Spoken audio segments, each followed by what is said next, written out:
Getting money like cashier. Get the money like a cashier. Customer, clientele.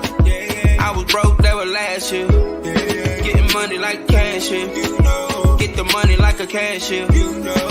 Benjamin, nothing less. I was broke, that was last year. Don't change them. I never switched up. Been down since day one. Stay social. People change them. I never switched up. Social. Hey everybody, what's going on? What's up? What up? Welcome to another episode of Dope Black Thoughts Live. Everybody watching, my name is Kevin Cox. How y'all doing? Marcus Ivy, back at you. Dylan Sorry. And then Dylan Broadnax. So hey, look, really cool to see you guys. It's been a great few weeks for at least for one of us. At least one of us. I know Marcus coming back from the continent, from the motherland and whatnot. Grew the beard out, coming with your sand, with your tan and everything. So, Am I tan? Okay, yeah, all right. Yeah, you got some color on you. A little bit more caramel. I like it. Yeah, it's all good. No, it's really cool though. Part of Africa did you go to, man? Was in South Africa, Zimbabwe, a little bit of Zaire, but yeah, Zambia. Okay. Yeah. So yeah, I mean, it was excellent. I really cannot. There's not enough to say about it. I think every Black person should go to Africa. Quite frankly. Why? Why do you think that? I'm curious. A lot different than it is here. Well, interestingly enough, that you say that South Africa is not necessarily different. It depends on where you're at.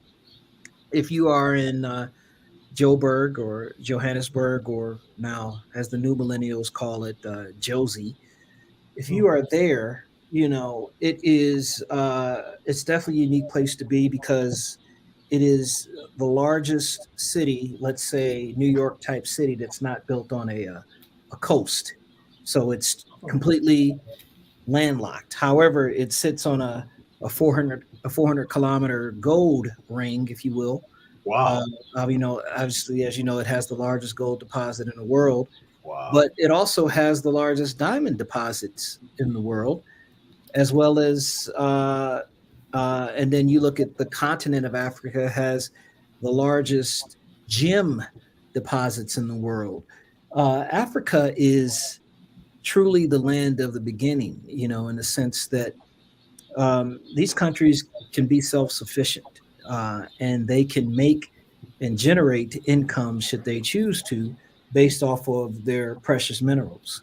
And you see why the Dutch and the English and the French all ran there, because they found a place that had native folks that had our skin tone. If you look at the four of us on the screen, we have 4 different skin tones, right? But these natives see these people in this way, but they also see that they are sitting on a quote unquote gold mine, figuratively and literally. But when you go there and you really study the history, so for instance, South Africa has 12 national languages. But when you really speak to the people who come from there, the Khoi and the San, the various tribes that started there, their languages are not nationalized. So it's interesting. So there's a lot there. But in terms of visiting where I think the cradle of civilization began, and I don't say that lightly, I think is something that every Black person or person of color should go to. And I think also white folks too, but at the end of the day, every Black person should go to Africa at some point in time. And so on the maps, they drew the continent of Africa smaller, not really taking into account the size. Africa is massive. You can fit They showed me a map. You can fit United States, you can fit Western Europe, you can fit South America, you can fit Australia. I think you fit all those Wow. countries, or all those countries and continent, part of those continents, into the continent of Africa. That's how vast it is. And if that gives you any indication, to fly from London to South Africa, or in the case Cape Town, South Africa, which is at, not the southernmost point, but is right next to the southernmost point of Africa, that's an 11-hour flight. If you think about that, how long that takes to cross the continent. So it's just a lot. It's a lot. Jeez. It's a lot. It's a lot. The history is crazy. The history of the United States mirrors South Africa in many respects. South African people, Black people, are extremely proud of their heritage and their nature and where they've come from. But it's also interesting to see that the changes in the politics and everything like that. You can spend days on discussing those things, but there's so much there. You take a lot of pictures and video. I saw some stuff on social media. Yeah. So we did the touristy things, which I shouldn't call safaris a touristy thing, because that is truly how many folks make their living, at these lodges, on the Kruger National Park. Once again, Kruger National Park, not named after a Black person, but named after a white person who came in and decided to protect the natural reserves, to have your big five roam free. So there's a lot of that, but the pictures I took were astounding. It's astounding to see, to be on an open air truck, and to see lions and leopards walk right by you and look at you and stare at you, and realize that really at any given point in time, these animals can jump up, and they don't do it, but they could. They really wanted to, to see giraffes in their natural habitat, to see elephants 40 deep surround your vehicle, and walk on all sides of you, and to see nature at truly what it is in its finest.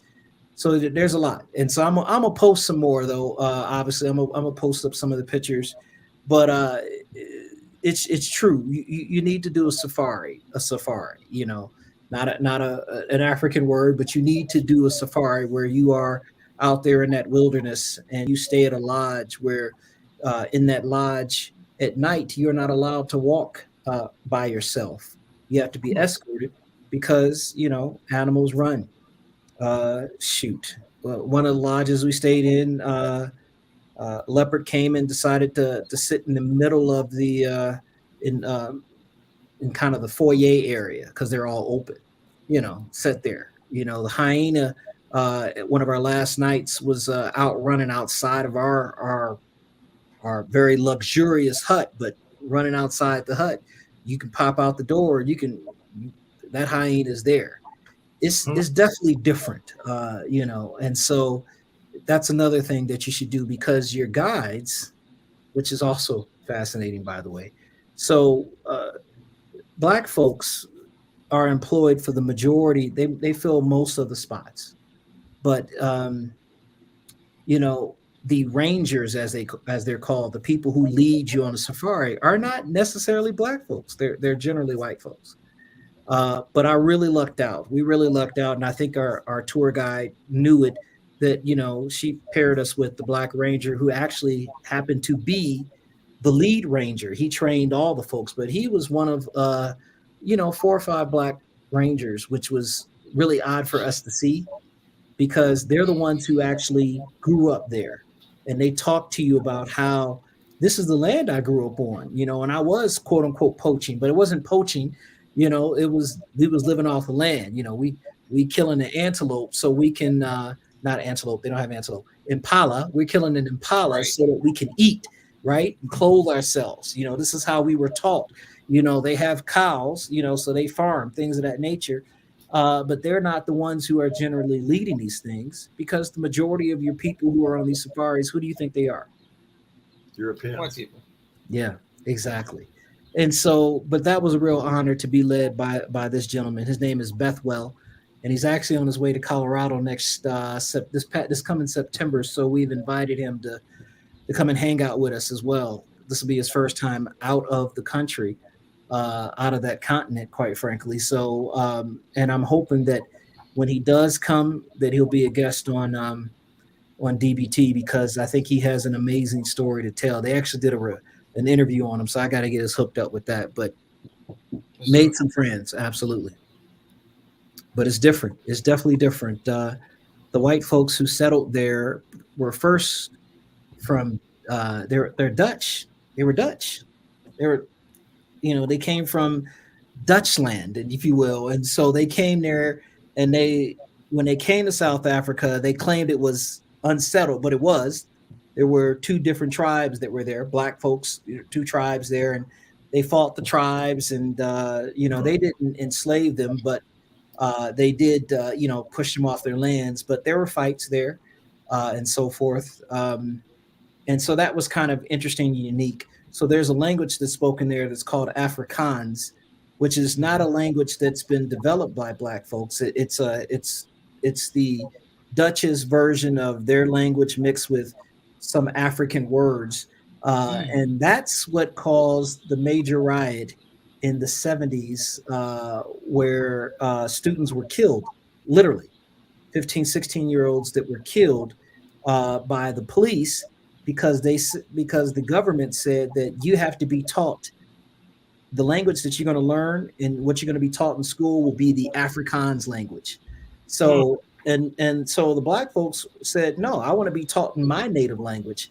I don't want to be taught in the language of the oppressor. And so that was another level. So I got to meet, there was a very famous photo, if you look it up, of a young guy by the name of Hector Peterson, who was he was 12 at the time, who was shot at this resistance of students, peaceful resistance, by the way, of students who said, we don't want to learn in Afrikaans, we want to learn in our own language. He got shot, and another black kid had picked him up and carried him. And then there's a woman who was 17-year-old who was right next to him. Turns out the person that was shot was her brother. And so there's this very iconic photo of this older man, he was still a boy, carrying this young 12-year-old while she's right next to him crying. Well, I got to meet her. I got to take some pictures with her and got to talk. Yep, that's it. And got to talk to her. Her name is Antoinette. And so I'm going to send this picture to you, Kevin. But she, that was her brother. That's her brother that's being held there. He got killed by these white officers who came in and shot up the place. They just shot the place up, and they started killing students.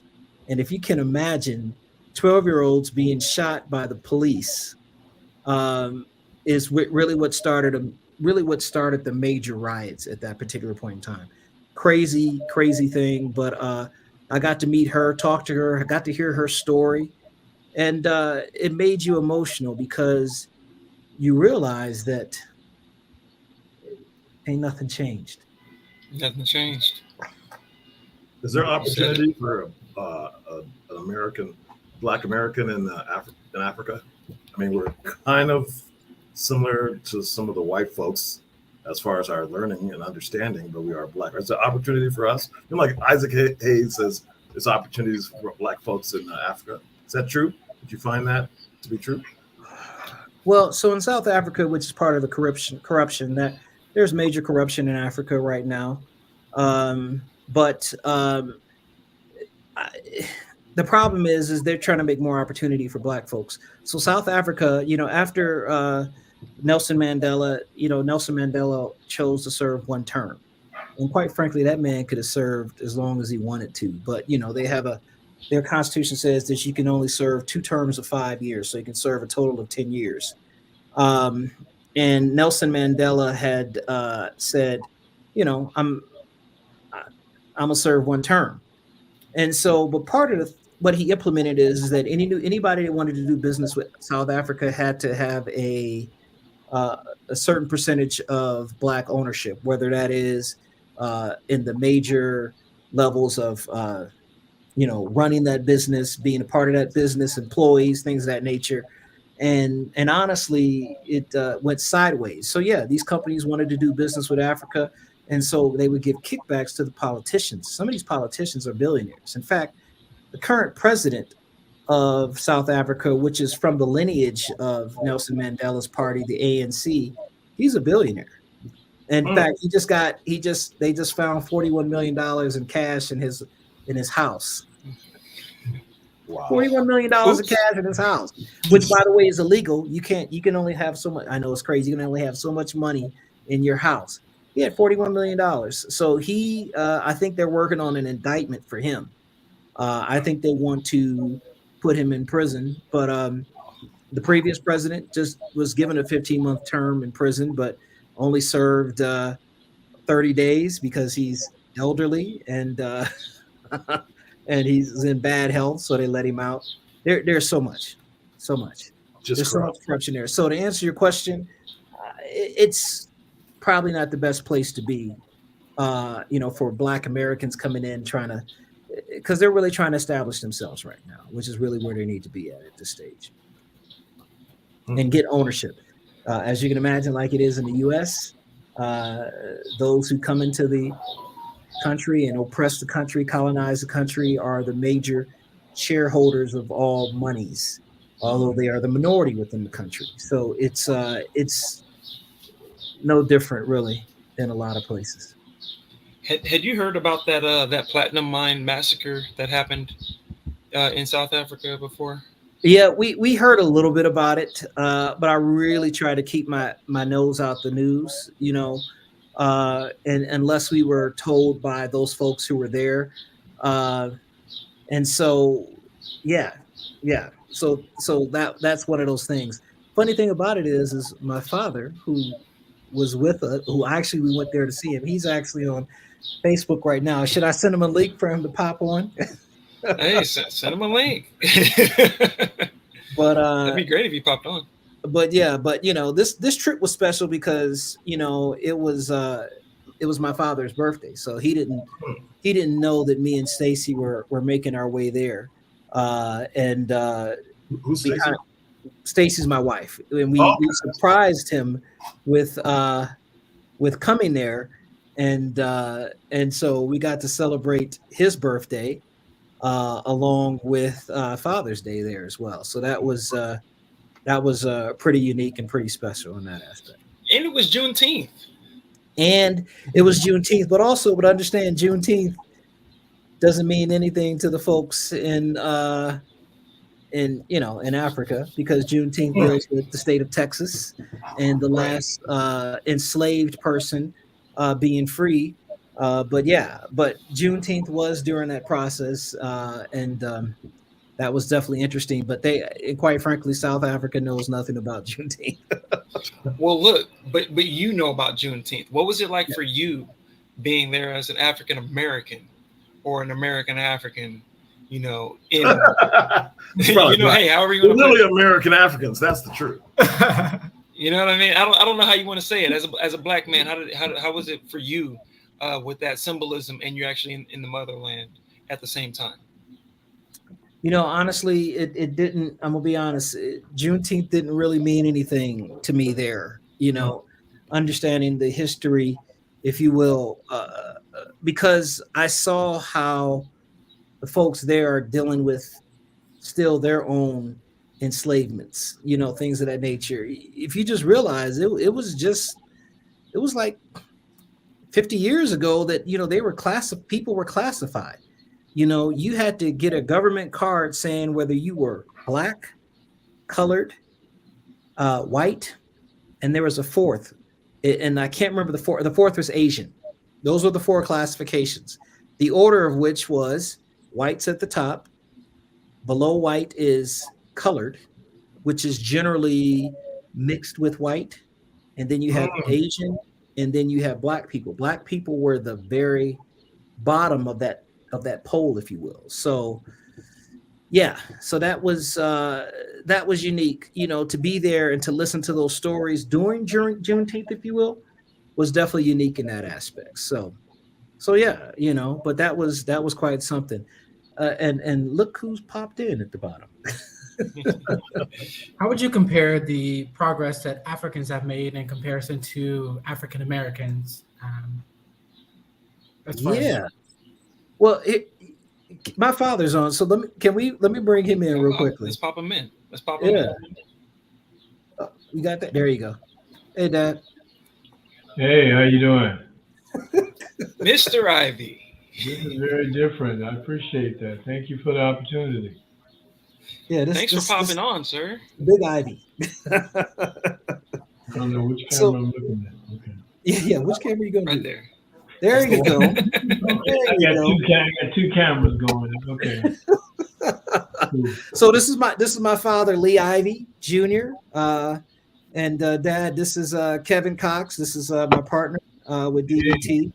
And then we got Cleveland King and Dylan. Cleveland, who I've probably known for a short period of time. I actually forgot that I met him. And then we got Dylan, who I just met today as well, who have been co-hosting. And so we were just talking about my trip to Africa, or in this case, our trip to Africa. Right, and Dylan just asked a question, and Dylan, I'd love for you to field that question. Dylan, did you want to ask that question again? Yeah, how would you term the progress of Africans in South Africa or anywhere in Africa in comparison to African Americans here in the States? Yeah, that's deep.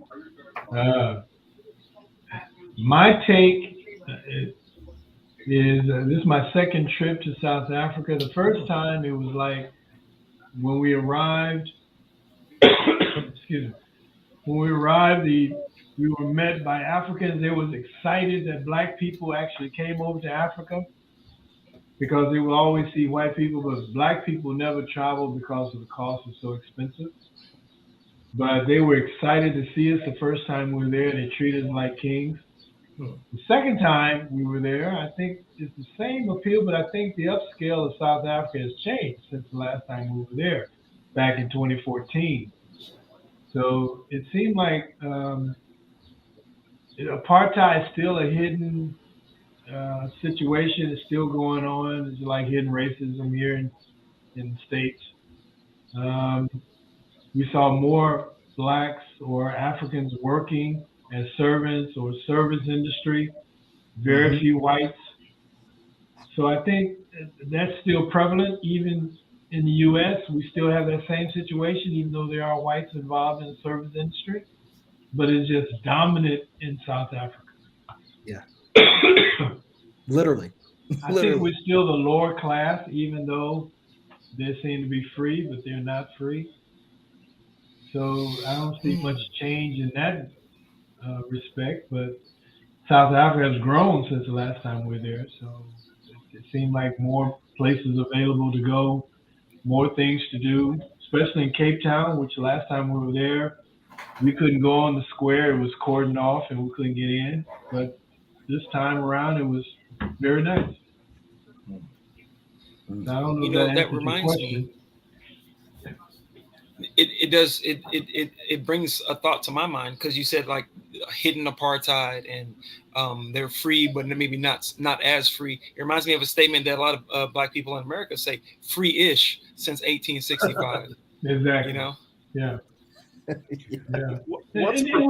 It was nice because even though they all worked in the service industry, they treated everyone with respect and they were very nice and accommodatable, and the hospitality was off the chain. I think but it was just sad to see that there was no managers, there was no directors, there was no supervisors. There were team leads. A couple of people that I spoke with, there were team leads, but nobody higher than that. And that's the sad part. What's stopping the masses from overtaking the government? I mean, it's got to be a huge difference in population. It's got to be more Africans than there are actual Dutches and whatever else. I'm thinking now you could really arm an army of people and just overthrow the government. Why do you think that has not happened? Well, I think probably Marcus could probably address that better, but of the history, because I think it was British, if I'm not mistaken, British involvement and Asian involvement. I don't think they allowed the blacks to flourish, and maybe Marcus could speak to more to that. They don't Yeah. allow them to bear arms. Is that it? Well, no, you can have arms. It just takes a long time to get a gun. It can take you 2 years before you can get you a gun.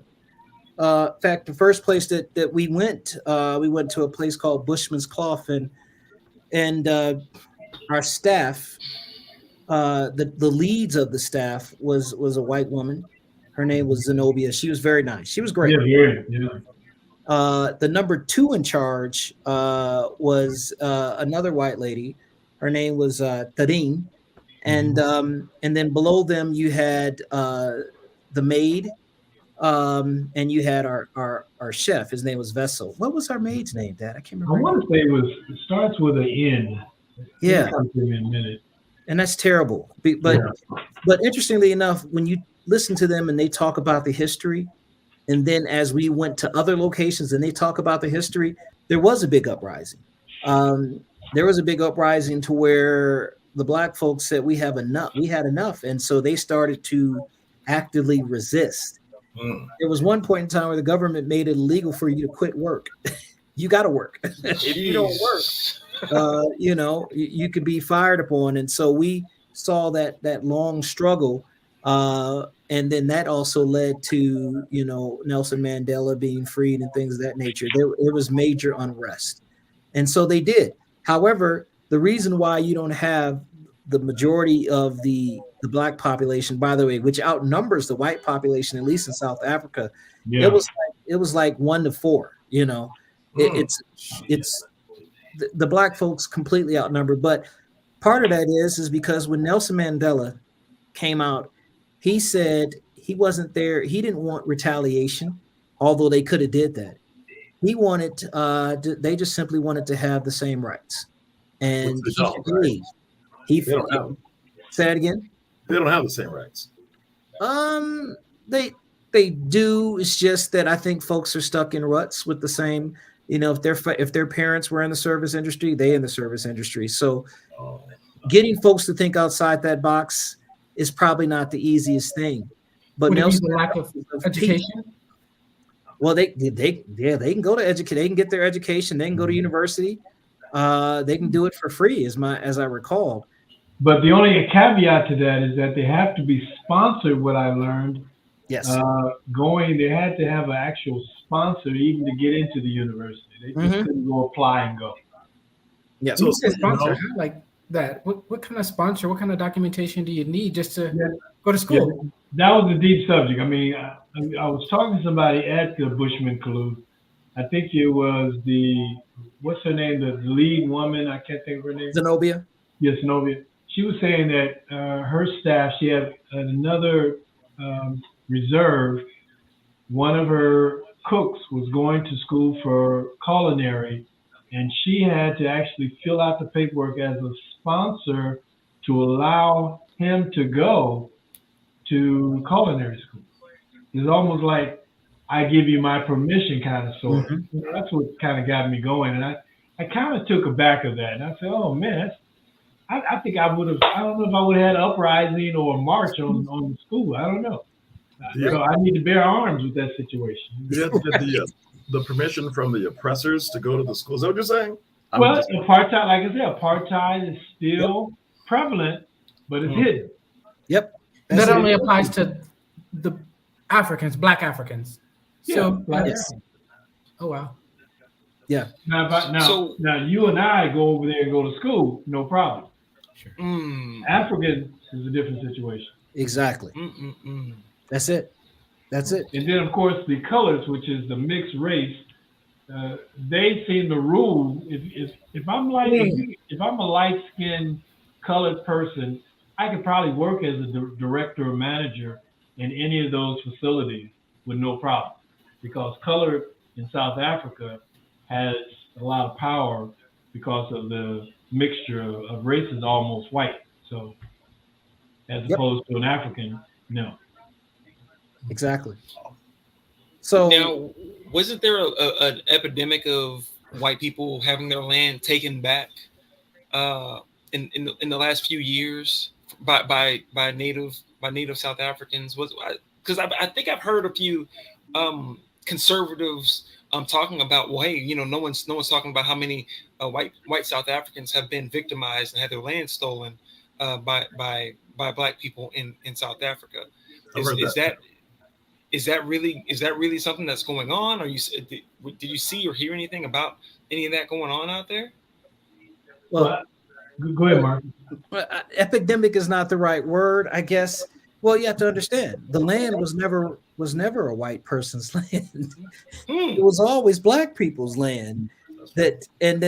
So what happened? The Dutch came in and they saw this place to farm. Then the British came in and said, hey, we want this. So they fought. The Dutch lost. So the Dutch moved further north. The British took over that.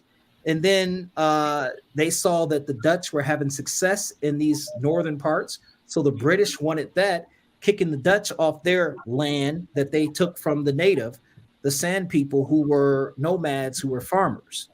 So there was a point in time when there were lands being returned to black folks, but usually they had to sharecrop it. They had to work it in order to be on the land, but they never made enough to purchase their land back.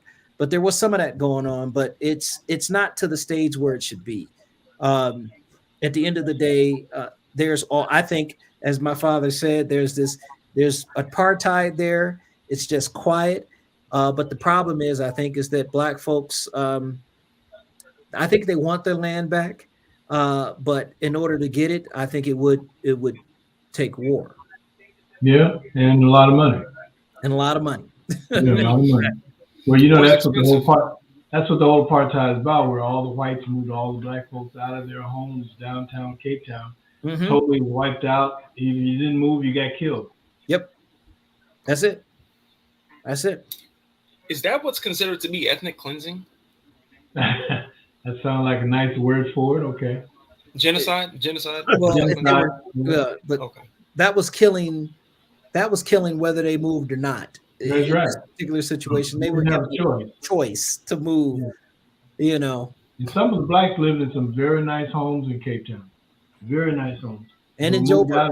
I really seriously believe even some of the homes in Cape Town that we were able to see and visit, even where Nelson Mandela was, I think in some parts of that area, I think also was taken back by some of the blacks, occupied, because I learned that there were more Africans in that area than I thought. I thought it was just Nelson Mandela, but there were several homes in that area, really nice home compounds that are now occupied by Africans. Yep. Yeah. Johannesburg, though, is different. Everyone has a fence with an electric, a high wall with an electric fence, and they all have signs that says armed response. So ADT has got a foothold down there. Oh, yeah. You can call up ADT and they will bring armed people there to shoot to kill. But yeah, so the landscape is walls. These white people that own the land? What's that? White people own this land? Actually, everyone. Johannesburg is truly your mixing. Yeah, more diverse. Absolutely. And you got people in Johannesburg who are black, who are just as rich as many of the white folks there. As I told you, the president of South Africa is a billionaire. That's where they found the $41 million in cash in his compound, surrounded by high walls and electric fences. But it's there. It is more diverse. Think of it as a New York, because you have your various foods. You got your foods all over the place. When you see people walk around, it's every hue on the rainbow. But you also got severe poverty there. Oh my! It was bad. Yeah. It was really bad. Here's a comical thought. My wife and I, we were talking about it just yesterday. It's kind of funny to me, but we have ADT also, and the alarm will go off. It takes 45 seconds. Somebody can come in and almost clean your house out in 45 seconds. ADT will call you and if no one answers the phone, they will send somebody. Possible. Maybe. Now, in Johannesburg, with the barbed wires and ADT will not call. Several armed guards will show up at your house in less than 10 minutes. Wow.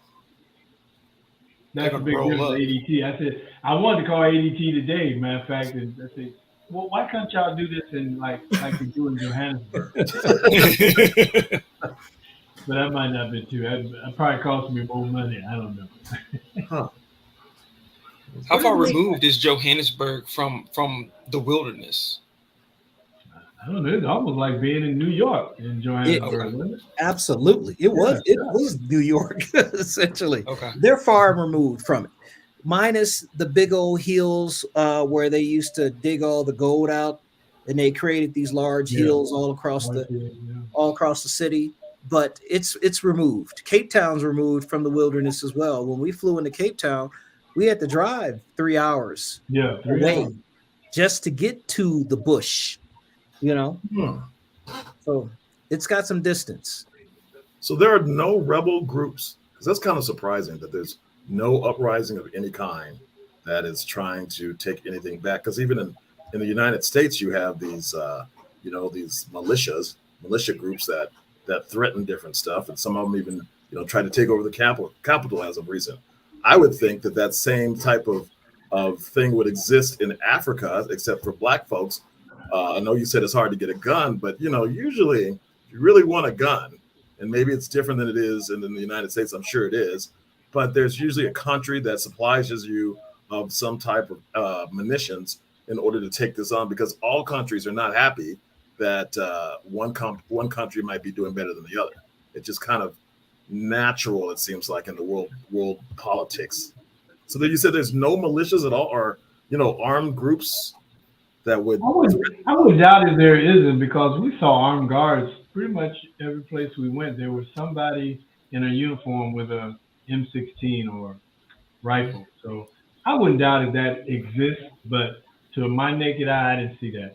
It was very possible. I mean, it's a civilized city in that sense, so, but we didn't see it like that, but they take their security seriously. We were at a mall, and that's where you're seeing these M16s and M4s up on these guards. So, they don't play. They do not play. They're not very friendly.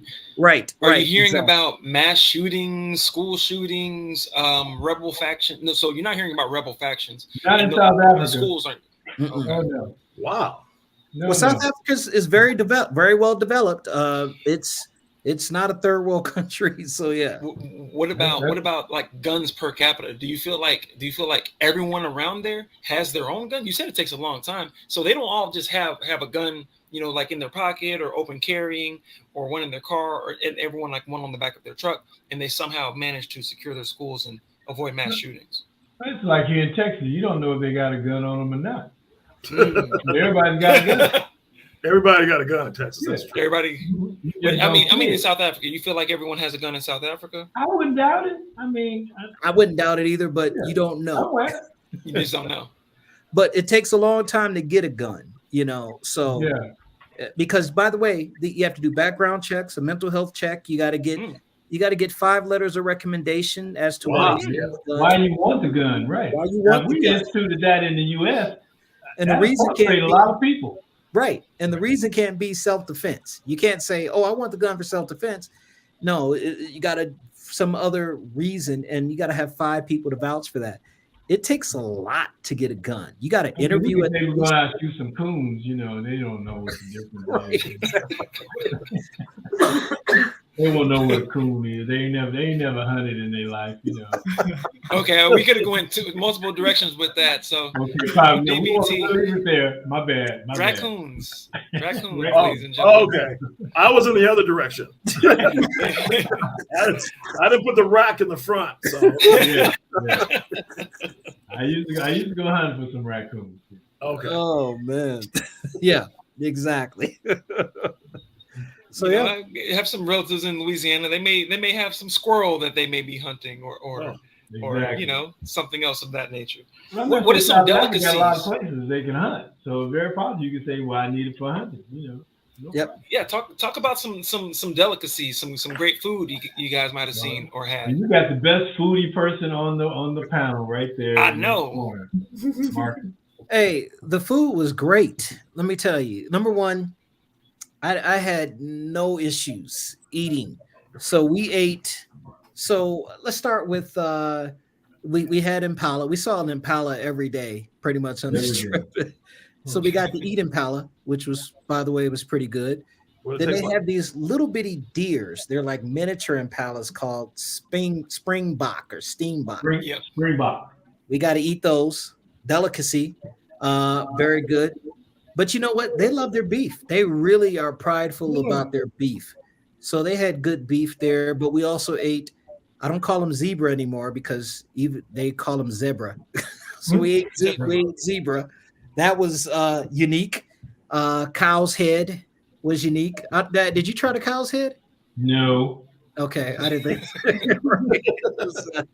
Cow's head. Shoot, you. Oh, ostrich. Ostrich, by the way, Yeah. Man. I ain't eat no ostrich either. was No. phenomenal. If here's the thing, I could serve each of you a cut of ostrich, and you would think it's filet mignon. It looks like it. Mhm. It cuts like it. The colors like it. There is a difference in flavor, but then again, it's slight. You would think you're eating beef with ostrich, and the ostrich was amazing, by the way. Well, So- all they got to do is call me, and I tell them that's ostrich. Right. 'Cause I'm not eating no ostrich. Yeah. So yeah, it was. We had some alligator. I did eat some alligator though. Yep, I did eat yep. some Oh, alligator. come on. I ate some Yes. alligator. Give me the rationale. You eat alligator but no ostrich? Talk Yeah, to I'm me. like, I'm not feeling following that. either. But I look at the alligator as an endangered species. I don't have a problem making an alligator shoe out of that, or even eating it. But ostrich, they're just beautiful animals with the big butt, the long neck. I mean, I just can't see eating one of them. Did you say beautiful animals? I think they're the With the beautiful. skinny I neck think and the ostriches big, are nice. big butt. Yeah, they're they just long neck and a big butt. An ostrich will kill a lion because they They're have dangerous. Yeah. they have two large claws that can cut a lion up. So they are they're graceful, they're mean. They don't play. But I they're just tasty. like the way they walk. It's so great. So great. That's true. Did you have And ostrich nobody- egg? Huh? The egg of an ostrich? Did you have that? Well, it's a huge egg, man. Right. But I Yeah. mean, they did serve for breakfast if you wanted Oh, they some. did? of it. Oh yeah. It's equivalent to 24. One egg is equivalent to 24 chicken eggs. Chicken eggs, yeah. They put Yeah. that big thing on your plate? No, they actually crack the egg and then give you make the egg out. They split it up. Okay. But you didn't know the difference whether it was a chicken egg or an ostrich egg, unless you saw the ostrich egg that they got it from. Right, exactly. Exactly. So I mean, I did have egg from an ostrich. Yeah, but I didn't know it. Well, okay, let me go back. When I had an omelet. Let me tell you, I had an omelet, and I was standing there, and I think one of the guys said you should have an egg. Get an egg from I think one section which was on the left side where I was standing. I didn't know what that was. I said, sure, no problem. Make it into the omelet. And it was an ostrich egg, but it didn't taste any different. So you'll but eat when the I egg. found out it was an ostrich egg, I said, okay, we ain't doing that no more. I'm gonna check before I look. I'm not Give me gonna an alligator jump egg next time. Yeah. I got to learn my lesson the hard way. That's funny. Okay. But when you have all that stuff in there, you can't tell the difference. Yeah, Thank God for that. absolutely. And then Joburg, they got every type of restaurant that New York has, so we ate at a tapas restaurant, so we I have. think Marcus took a picture of everything he ate. Yes, I did. Yes, I did. Oh, you gonna post that on Facebook? I will. I'll get those sent out because food is life, right? You Food is mean? life. I don't know where he put it at because he ate every 15 minutes. Well, that's true because they were feeding every 15 minutes. There was so much food. See, Yeah. when we got there, we had at this Bushman Claus place, that was 4 days. We got to celebrate Right. my father's birthday, right? So we get there, but before we got there, they had emailed us, and what do you want? They'll make anything. So we, order some steak, and we wanted lobster, but we got crayfish, but their crayfish were the size of lobsters. And Right. so I don't know who they were making food for because there was only 4 of us, right? But they made food to feed 12 people every night. And we felt bad because we can't eat all this food. But thankfully they were feeding, the folks in their communities. But every 15 minutes. You just glossed over the part that you said the crayfish were the size of lobsters. I'm thinking them little things we get in New Orleans, and you're saying that thing is the size of a lobster? Yes, it is. I don't understand why. What are they giving? And for me, it was sweeter than lobster, by the way. It had better flavor than the lobster. Did it look like a crayfish? Oh, it was a crayfish. Oh, yes, it did. Crayfish. Yeah. How is it 20, 30 times as big as the ones we get? Did you? I don't So know, you didn't maybe bite they off feed the it head, different. suck I the don't guts? You actually chopped it up? You weren't It's biting the filleted. head up, but you couldn't, right? Well, wasn't it filleted? It was filleted. Yeah, it was filleted filleted just like a lobster. Yeah, they took Yeah. the tail off, split it, grilled it, buttered Yeah. it. It was meat because crayfish meat. ain't got no meat in the ones we have. Well, Right. like I said, this is South Africa, not the U.S. Yeah, exactly. It was a crayfish. Yeah. It was. Can Oh, you? yeah. It was The pinchers are different, right? It's a different pincher.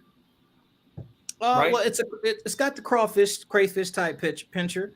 Yeah, but it just But bigger. it's different from a lobster's. I'm just saying, you Oh, yeah. it's not different actually from a lobster. Yes. Oh yeah, you It know was- the difference. Yeah. But so worth it. I'm sure I got a picture of it. Oh, yeah, I do. I got a picture of it right here. I'm about to send this to you right now, Kevin.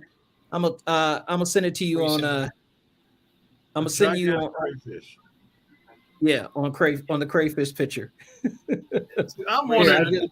I'm thinking it can't be a crayfish. It's No, kind it of is. prehistoric animal they done dug up and replicated or something. I mean, that's. I think all the animals and fishes in South Africa are bigger than they get here. I think they slice and dice it once you get here because they want to make money. So Yeah. they probably Did you take that get that? crayfish and cut it down to little small Yeah. pieces that you're familiar with. There it is. Yes. This is this is definitely take a look at it. You'll see. But I gotta send it to the thing. okay, yeah, it was flavorful. That's all I can say. It was It don't flavorful. taste like the ones here, right? I think it's just bigger, better flavor than the ones here. Sorry, man, you glossed over it, and I was like, "You got to be kidding me! You got a gigantic crayfish," and it's like it's no big deal. This is a big deal. I think Kevin gonna post it, but yeah, I'm gonna pull it up here just a second. it is. But yeah, no, the food was amazing. Here, the steak was just also amazing.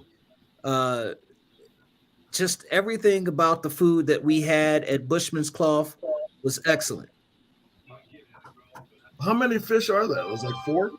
That's 4, but they're so big that you had to split them. They look like lobster tip, like lobster, really. They look just like lobster, but they are not. That's amazing. Yeah. That is amazing. Man, you got my mouth watering, man. I'm just all right. Talk about it. What else they have out there? Well, So hold on. You said you got tapas. Was there like Italian cuisine? Was there what were some? Did you have some indigenous things that you never thought of? Like I don't know. Yeah, zebra, wild boar, Wild boar, yes. impala. Yeah. Yeah. Kudu, or whatever. Zebra is just like horse meat, right? Kudu. No, it's not This is actually. a horse. Isn't a zebra like a horse? No. It looks like a horse, but it's got the texture of it's the texture of deer, texture of beef, actually. Really? It's got Oh. that big old rump with all those muscles. And you're saying Here we go that again. has the texture of deer? Yeah. Where all the Fish. muscles are, isn't it? No, Just saying. That's not where they cut it. Then I guess not. no. We had the tenderloin, right? So out of a cow you get the tenderloin. Out of the zebra you got the tenderloin as well. So that's the most, because that muscle's not used. So tender, juicy, perfect cut. Yeah, everything about it was excellent. And we had several fish. They got their own native fish as well down there. So we had quite a bit of fish. The only thing that we had that was flown in was the Norwegian salmon. But other than that, everything, they're self-sufficient. They don't need us at all. No, and they had an excellent chef that could cook all that stuff. Just, I mean, from the Bushmen on every place we went, excellent chefs. Absolutely. Now that was South Africa. Now you said you spent some time in Zimbabwe as well, correct? Yes, that's where Victoria Falls were. I'm sorry, what? Victoria Falls. Picture. Yeah, so Victoria Falls. That's where we went. That was in Zimbabwe. I don't know what that also is. on the border of Zambia. And What is Victoria Falls? I don't know what that is. That's where one of the great wonders of the world, Victoria Falls waterfall. Oh, yep, It's beautiful in the pictures, at least. yeah, twice as tall as Niagara Falls. Yeah, And it's about a mile long. You're talking about just amazing. This place was, I don't know how you describe this waterfall. It is scary and beautiful at the same time. How long were you guys in Africa? I think about total 3 weeks, isn't it? Yeah, about 3 weeks. Yeah, 12, 30, 40 weeks. We were there about 17 days because 18 days there, about 17, 18 days. How long was the flight? 11 hours. 9 hours to London, and then like 11 hours to Cape Town. 20 hours on a plane. Is that what you're saying? Yes. Well, he's probably saying it too light. I mean, it was from Houston, it's 10 hours to London, 10-hour layover, 11 hours to Johannesburg. Yeah. One way. 30 hours. How far is it? Wow. How far is it to Zimbabwe from Johannesburg? Like a hop, skip, and a jump. That's just right there. Yeah. And is it the same kind of 45 minutes? The white folks are controlling Zimbabwe too? That's a good question. You see a lot of poverty in Zimbabwe because everybody's on the street with something. Somebody's got a side hustle going on. You find, people peddling everything from carved wood to food. It's I don't know. Zimbabwe is a total different animal compared to Cape Town and Johannesburg. Absolutely. Just put it this way: the English wanted to conquer that as well. They really didn't, but they had that little portion of Zimbabwe, But yeah, and homeless is still rampant even in Cape Town. Homeless, got a whole street full of homeless people. Tent City is almost worse than California. Absolutely, absolutely. It's still prevalent. And so that's Antoinette. She is she's the woman in the picture with her brother who was being carried. So we got to meet her and talk to her. That really spawned off that major conflict. When the students of Africa said we don't want to learn an Afrikaans language, we want to learn our own language. And so it was really great to hear her speak. She's a special person, I'll tell you that. Was Zulu another major language that was spoken when you were there? Zulu is one of their national languages, by the way. They have 11. Yep. And so Zulu is one of them. So you got really two major tribes. I forgot Mandela's tribe's name, but Zulu. The Koshiners, something like that. Yeah, it starts with an M, I thought. Yeah. No. But yeah, I'm trying to think. Yeah. Yeah. It's about 11. I can't remember all of them. Hey, Marcus, what is it? What is this cut right here? That, believe it or not, is beef.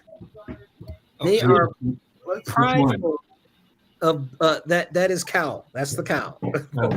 Nice. They So even they the cow love their, looks different. Why does the cow look different? Yeah. Well, I'm That's just a good wondering, question. why does it look? That doesn't look like the same cow I was eating the other day. Do they look the same? it You does. know? It's just a thicker cut. Are the cows big too, like the crayfish, or they these gigantic cows? All they eat is out there in them woods, eat them grass and stuff. I can't imagine a cow eating anything else. I don't know what Right. to feed. It's literally grass fed. Yeah. Oh yeah. They're big. Are they huge too? Yeah. Big cows. So everything that grows in Africa gets big. All the animals, right? Well, I would say that it seems to be more organic in most of their foods. Mm. I mean, it don't have all that stuff that we put in here in the U.S. So all the animals are out there in the wilderness, to me, growing based on the land itself. I don't know. Was it odd experiencing the Africans eating cow there? I know it's a revered animal in a lot of the African countries. Was it odd to see them eating cow? Or I don't know. They eat anything. I don't know. Yeah. No, you're right, Dylan. The cow is revered because in their practice, and you're right, Dad, is Xhosa, Xhosa. That's Xhosa. Yeah, the Xhosa people, Xhosa and the Zulu tribes. Zulu has beat every tribe except for the Xhosa people. They've never beat them in a battle, according. But the cows are revealed because in order to marry, you have to have a certain number of cows, and you have to negotiate with the father as to the number of cows that you will give in order to marry his daughter. Is And this that's still probably They today. still I have thought that was old history, but that's today. Yeah, that's today. if they want to get married, you got to have some cow. You gotta have some cows. Yeah. Yeah. In fact, our last No cows, no marriage. exactly. I know it's very popular in Rwanda. That's one of their cultural things. You have to have so many cows. Yeah. You do. to marry. And if you don't have enough, then Does it depend on the attractiveness of the female? I mean, if she's not attractive, one cow. If she's real attractive, the more cows you have, the more wealth you have, from my understanding. I know that would keep weddings down here in the U.S. if we had to come up with some cows. That's exactly right. and cows are expensive. They're like $3,000 to $5,000 a cow. wow. So So when we had our dinner, the first lodge we went to, we had our final dinner, and so we were with this guy, and he was a white gentleman. He said that he had to. He said he had to give 8 cows or something like that. Yeah, he had to give 8. I think he came up short. But he said if 2 years he can come up with the other 2 or something like that. Yeah. An African woman? Yeah. Yep. 10 cows? 8 cows total. I think he only 8 had total. 6. So she must have You're been like, oh, I ain't got it, man. He had to negotiate that. It's crazy, but they still practice that. Are they all? I mean, are the denominations the same for the same type of female? I'm just asking. I don't know. No. All of them have 10. Is 8 cows for everybody? No. It's negotiable. I think. I mean, you can probably get away with 1 cow. Depending on who it is. Okay. I think what he's alluding to is that are there some daughters where they're like, please marry my daughter? Like, you don't have anything that looks like a cow. You have a cow t-shirt. I'll give you the cow. Keep yours and have some of mine. Just take her. Yeah. Just give me some leather shoes. Yeah, one guy said that, if she's a lawyer, that may be 12 cows. It just varies. Can you have multiple women if you have multiple cows? Less cows. Yeah. You said what? If she was a clerk, it'd be less cows. Right. How many can you marry? I mean, you just have a whole lot of cows. Well, in the Zulu nation, you can have as many wives as you can afford. Oh, so you have a whole herd. And it got to be at the same level of standard as the first one. Yep. Oh, you can't marry up. No, can't marry. Get a loan on some cows. I mean, if you're doing better, why don't you marry someone? Get some more cows or whatever. That's interesting. Yeah, it's I crazy. guess that's how you keep them honest. You keep them honest. You have money if you got cows, right? So if I I say guess that's 12 what cows, they think. I guess If you got cows, you got money. You can afford my daughter. But what's the purpose if you never consume them? It's just you're consistently feeding them. You never consume them. It's You don't eat the cows, I don't think, do you? no, you don't. It's just What my understanding is that they do if they Do they? get hungry, but it's the sign of wealth. So our guide said that he had 190 head of cattle himself. He and his father, he and his father own 190 cattle, and his brother manages the property. So he says he pays him a salary. He was one of the rangers. He was our first ranger. Oh, yeah. So yeah, 190, and I said that's a lot. He says that's not many, because the number of cows you have shows your sign of wealth. That's still a big thing in the African culture, just like going in for your ceremonial to become a man. They got to cut the hood off the penis. That's still done. Whoa! They don't cut it until you're older? Well, that's the part of becoming a man. In fact, Nelson Mandela talked about how when he went and did it, that you're supposed to say after it happens, you're supposed to say, "I'm a man." And he admitted that he wasn't very convincing because he said he was taken aback by the pain. He says, because it happens like that. So you're in the tent and, they talk to you. Then all of a sudden it's chop, no anesthesia, nothing. And you're supposed to say, "I'm a man now." And he couldn't do it. Is it a choice to be a man, or you have to be a man? You got to be a man if you want to be I a man. think it's their ritual when you reach a certain age. You have to. Yeah, and they still do go it through today. that ceremony. Be a man, Cleveland. I would not be a man in Africa. Get some cows and be a You man. can't whip out now. If they didn't get it early, they wouldn't be having it. Right. He's like, what if I get some extra cows? I'll give you extra cows and I'll just be a boy with these. Yeah. It's crazy. That Yeah, they is still crazy. got those traditions. It's still got those traditions. So, yeah. That's amazing. But you know what though? I can make the analogy of the cattle, to buying of the diamond ring. It's supposed to be, 30% of your annual income, you're coming up with, and No. it depends on your means. That was created by De Beers. No, Boy. 30% is not right. Is it? I thought it was 3 paychecks. It's 2 months. It's 2 months salary, but that was a marketing ploy created by a New York firm by De Beers. 2 months. De Beers is not revered in the U.S., but they're revered in South Africa. They got a big, beautiful building built like the shape of a diamond, actually shaped like the Cullinan diamond, which was 302 carats, which was just simply given to the Queen of England. And I had asked a question. I said, "So have the people of Africa demanded back that diamond?" And I think they said no, right? They did. They said no. But that makes me feel like if they'll give that diamond, that they must have a bigger diamond. That's true. Or they're just giving people. No, that's the biggest in the world. Wow. They found this diamond, and that was the biggest. And they used computer models on how to cut it.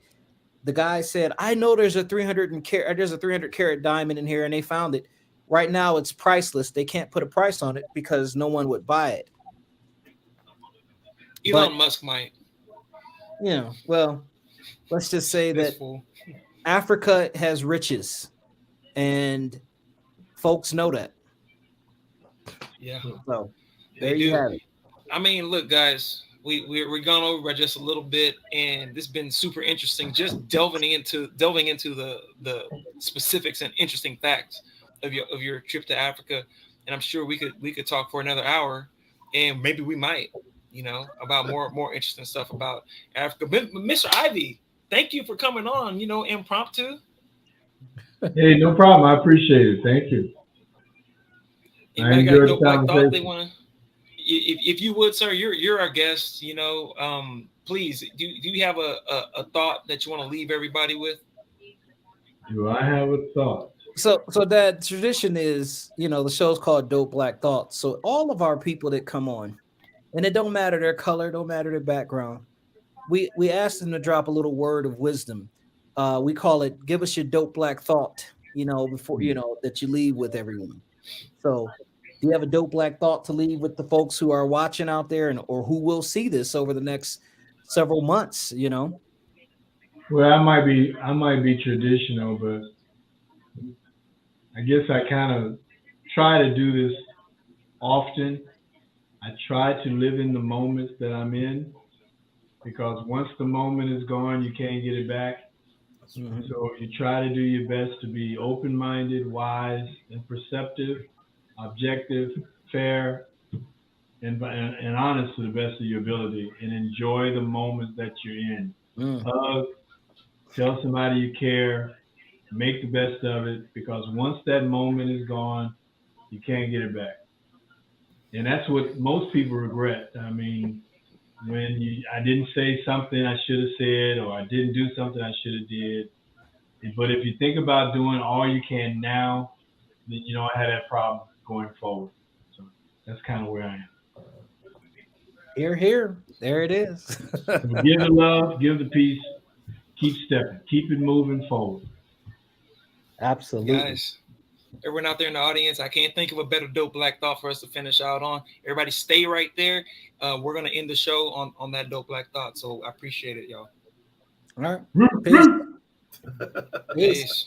Stay there, Dad. Don't go any place.